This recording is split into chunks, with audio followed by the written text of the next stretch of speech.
Salam sejahtera, terima kasih karena bersama dengan saya di Nazilin Unity Channel. Dalam banyak-banyak laporan berkaitan dengan case inquest Zara Khairina, laporan inilah yang paling menarik perhatian kita dan pasti tak pernah kita tahu, tak pernah kita dengar, dan yang paling penting sekali, kita tidak sangka langsung boleh berlaku. Dalam laporan di FMT menyebut Zara Khairina dituduh mencuri Rp300 sehari sebelum insiden. Itu pernyataan daripada saksi hari ini. Laporan ini menyentap kita semua. Laporan ini tak pernah pun saya dengar sebelum ini. Benarkah apa yang berlaku? Sampai sekarang saya masih terkejut. Tapi sampai sekarang kita masih lagi tidak dapat sahkan perkara ini karena belum ada keputusan dari mahkamah. Ini hanya case yang inquest membabitkan Zara Khairina. Dari manakah cerita ini? Dan siapakah yang mendengar cerita ini? Kita ulas dan kupas dalam video kali ini.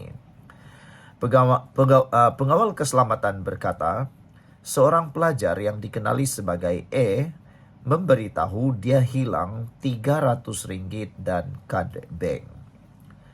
Mahkamah Koroner hari ini diberitahu terdapat cakap-cakap dalam kalangan pelajar sekolah mendakwa Zara Khairina Mahathir mencuri wang rakannya sebelum kematian pelajar tingkatan 1 itu.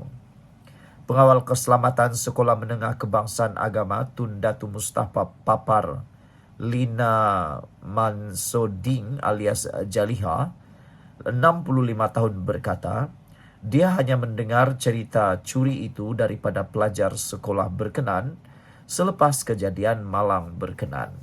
Sebelum kita teruskan ulasan kali ini, jangan lupa tinggalkan komen Anda, Justice for Zara. Tapi sebelum itu, izinkan dulu saya berkongsi kepada Anda semua, ini terapi imun Transofactor for Life. Terapi imun yang meningkatkan daya imun badan kita sehingga 400%. Secara umum dan ringkasnya, apabila imun badan kita lemah, apabila imun badan kita jadi bodoh, apabila imun badan kita tidak seimbang, kita kena penyakit dan penyakit tidak pernah sembuh dalam tubuh badan kita lagi. Lalu akar penyakit itu bertumbuh, berakar, bersarang di dalam tubuh badan kita dan kita sakit. Tapi terapi imun ini mengajar, mendidik, dan menyeimbangkan sistem imun badan kita. Apabila imun badan kita bijaksana, apabila imun badan kita kuat, dan apabila imun badan kita seimbang, imun badan itulah yang akan menghapuskan semua akar penyakit, penyakit yang bersarang, berakar di dalam tubuh badan kita. Imun badan itulah yang akan berjuang mempertahankan diri kita dari dalam. Cepat dapatkan produk ini melalui nomor telepon saya yang tertera. Produk ini lulus KKM, diperakui oleh dokter-dokter di seluruh dunia dan juga halal. Kalau Anda sudah berdoa bertahun-tahun untuk penyembuhan penyakit Anda, mungkin ini jawaban yang Tuhan hantar untuk Anda semua. Pengawal Sekolah Menengah Kebangsaan Agama Tun Datu Mustafa mengatakan, dia hanya mendengar cerita curi itu daripada pelajar sekolah berkenan selepas kejadian malang berkenan. Ibu kepada 4 anak yang bertugas di sekolah berkenan sejak tahun 2012 itu menyatakan demikian ketika menjawab soalan peguam keluarga Zara, Sahlan Jufri, pada hari ke-7 proceeding inquest. Sahlan bertanya, untuk kejadian kes Zara ini, ada puan dengar apa-apa cerita di sekolah daripada budak-budak? Lina menjawab, selepas kejadian itu memang ada dengar budak-budak cakap, disebutnya Zara itu dituduh mencuri. Saksi ke-6 inquest kematian Zara itu berkata, seorang pelajar perempuan dikenali sebagai E menemuinya di kawasan jemuran pakaian sehari sebelum insiden malang itu dan memberitahu uang Rp300 serta kad bank di dalam beg sekolahnya telah hilang. Pelajar E tidak menyebut siapa yang dia tuduh. Selepas kejadian, barulah saya dengar rupa-rupanya Zara dituduh mencuri duit pelajar E, katanya. Puan, kata Sahlan, pelajar E ada jumpa Puan pasal tuduhan curi ini? Lina menjawab, dia cakap, anti, duit saya hilang dalam beg sekolah. Saya tanya kenapa tidak beritahu pengawal siang hari. Dia jawab dia diam sahaja. Kemudian saya tanya berapa banyak duit hilang. Dia kata 300 ringgit dengan kad bank sekali. Saya tanya lagi, kenapa bawa duit banyak? Sepatutnya simpan dengan guru. Tapi dia tidak cakap siapa yang curi. Apabila ditanya, kenapa hanya Zara yang dituduh? Lina menjawab, saya tidak tahu. Lina berkata, pelajar E mengadu perkara itu kepada pelajar tingkatan 4 kerana semua bilik yang dihuni pelajar-pelajar tingkatan 1 di aras 3 bangunan asrama itu adalah di bawah jagaan pelajar tingkatan 4. Saksi berkata dia tidak tahu apa yang dilakukan pelajar tingkatan 4 selepas wujudnya tuduhan curi itu. Namun saksi tidak menolak kemungkinan pelajar tingkatan 4 memanggil Zara untuk bertanya mengenai perkara berkenaan. Menceritakan lebih lanjut, Lina berkata perkara itu kemudian diketahui seorang warden lelaki menerusi ketua dom Zara yang juga pelajar tingkatan 4. Lina berkata dia tidak pernah mendengar cerita lain mengenai Zara selain tuduhan curi. Prosiding hadapan Coroner Amir Shah Amir Hassan bersambung 2.15 petang. Zara, 13 tahun, meninggal dunia di Hospital Queen Elizabeth pada 17 Julai. Dia dimasukkan ke hospital berkenaan sehari selepas ditemukan tidak sedarkan diri di longkang berhampiran asrama sekolah di Papar pada jam 4 pagi. Pada 13 Ogos, Jabatan Peguam Negara mengarahkan inkues dijalankan selepas meneliti laporan siasatan dikemukakan pihak polis. Manakala sebelum itu pada 8 Ogos, AGC mengeluarkan perintah untuk menggali semula kubur Zara Khairina bagi membolehkan bedah siasat dilakukan.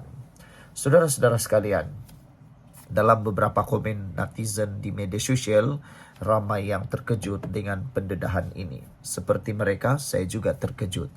Kita serahkan semuanya siasatan ini dalam inkues Zara Khairina, biar mahkamah tentukan apa yang berlaku seterusnya. Kita jumpa lagi. Bye-bye. Salam sejahtera, terima kasih kerana bersama dengan saya. Persoalan di dalam media sosial, terutamanya TikTok, Facebook, dan YouTube, menyatakan tentang teori-teori kematian ataupun cara jatuh Zara Khairina. Ada yang kata dia diangkat di umban, ada yang kata dia tergelincir jatuh, adalah yang kata macam-macam lah yang mereka kata. Sebenarnya tiada satu pun yang saya masih percaya, kerana inkues Zara Khairina masih lagi berjalan, masih lagi diteruskan. Belum ada satu pun kata putus. Jadi kita semua bersabar. Jangan pandai-pandai buat spekulasi. Jangan pandai-pandai buat andaian. Kerana andaian itu mungkin hanya akan mengelirukan lebih ramai orang. Inkues Zara Khairina jatuh dalam keadaan berdiri. Tak mungkin tergelincir, kata saksi.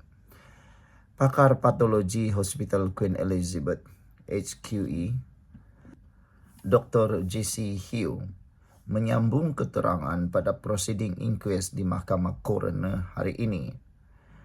Ini berhubung hasil simulasi ketika sesi locus in quo di asrama Al-Irhamah, Zara Khairina hadir pada 11 pagi.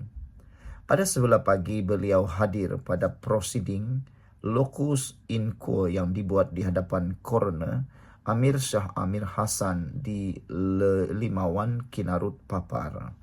Prosiding di Mahkamah Coroner petang ini dimulakan dengan pertanyaan pegawai pengendali Datuk Badius Zaman Ahmad mengenai simulasi yang dibuat di lokasi kejadian itu.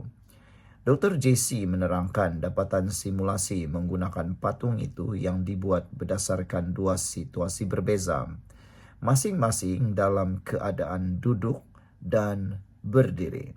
Sebelum kita teruskan ulasan ini, jangan lupa tinggalkan komen anda dengan tanda pagar Justice for Zara. Sebelum itu, izinkan dulu saya berkongsikan kepada anda semua. Ini terapi imun Transovector for Life, terapi imun yang meningkatkan daya imun badan kita sehingga 400%. Secara umum dan ringkasnya, apabila imun badan kita lemah, apabila imun badan kita bodoh, apabila imun badan kita tidak lagi seimbang, penyakit bersarang dalam tubuh badan kita. Lalu kita tidak sembuh daripada sebarang jenis penyakit, dan penyakit mungkin akan berakar, bercambah, bertumbuh dalam tubuh badan kita. karena imun badan kita tidak lagi kuat menentang dan menghapuskan akar penyakit tersebut. Tetapi Transformative for Life ini mengajar, mendidik, menguatkan, dan menyeimbangkan imun badan kita. Apabila yang ini sudah jadi kuat, seimbang, dan bijaksana, imun badan kita itu sendirilah yang akan bertindak menghapuskan dan menghapuskan penyakit, akar penyakit yang tumbuh di dalam tubuh badan kita itu. Apabila akar penyakit sudah dihapuskan, kita sembuh daripada semua jenis penyakit. Produk ini lulus KKM, halal, dan diperakui oleh dokter-dokter di seluruh dunia. Produk ini lulus KKM, halal, dan penemuan paling bersejarah dalam dunia kedokteran. Cepat dapatkannya melalui nomor telepon saya yang tertera. Mungkin ini adalah jawaban kepada doa Anda selama ini untuk bebas dan keluar daripada masalah kesehatan Anda. Saudara-saudara sekalian, menyambung kepada laporan ini, Badius Zaman bertanya kepada Dr. Hugh. Beliau tanya, pagi tadi kita membuat 2 rekonstruksi di lokasi. Boleh terangkan kepada mahkamah apa dapatan simulasi itu? Dr. Jesse menjawab, dapatan rekonstruksi pagi ini berdasarkan 2 senario. Pertama ialah patung dalam keadaan duduk dan ditolak dari belakang. Patung jatuh dari bangunan dengan muka ke bawah. Senario kedua adalah dalam keadaan berdiri dan jatuh terus ke bawah. Patung jatuh ke longkang. Badius Zaman bertanya, adakah ia sama dengan dapatan pertama? Dr. Jesse menyatakan dalam kes ini ada 2 parameter. Pertama, kecederaan di kedua kaki. Parameter lain ialah jarak dari bangunan. Senario pertama, patung jatuh jauh dari bangunan tapi muka dan badan menghadap ke bawah. Senario kedua, patung mendarat dengan 2 kaki secara terus tapi dekat dengan bangunan, bukan lokasi yang dipercayai lokasi kaki si mati mendarat. Badius Zaman bertanya, boleh beritahu mahkamah mana satu yang paling mungkin? Dr. Jesse menjawab, senario kedua, mendarat dengan kedua belah kaki. Sementara itu, Dr. Jesse menjelaskan arwah Zara Kairina mengalami kecederaan tulang patah yang teruk di bahagian tibia dan tulang betis disebabkan jatuh dari ketinggian. Beliau menjawab pertanyaan peguam mewakili ibu arwah Zara Kairina, Rizwanden M. Burhan, yang menyatakan kemungkinan arwah mengalami kecederaan lebih teruk jika jatuh dari tingkat 3 bangunan. Rizwanden turut menyatakan ada banyak kemungkinan yang boleh menjadi punca arwah jatuh, termasuk kemungkinan ditolak dan ia dipersetujui pakar patologi itu yang juga saksi pertama inquest sebelum ini. Bagaimanapun Dr. Jesse menerangkan dalam kes arwah Zara Kairina, arwah mendarat dengan kakinya pada satu jarak dari bangunan asrama dan tidak mungkin boleh tergelincir. Saya setuju ada banyak kemungkinan jatuh. Bagaimanapun dalam kes ini dia mendarat atas kaki pada satu jarak dari bangunan. Berdasarkan rekonstruksi simulasi kejadian pagi ini, dia tidak boleh hanya tergelincir dan jatuh menegak katanya. Sekian untuk kali ini, jangan lupa tinggalkan komen Anda. Bye-bye.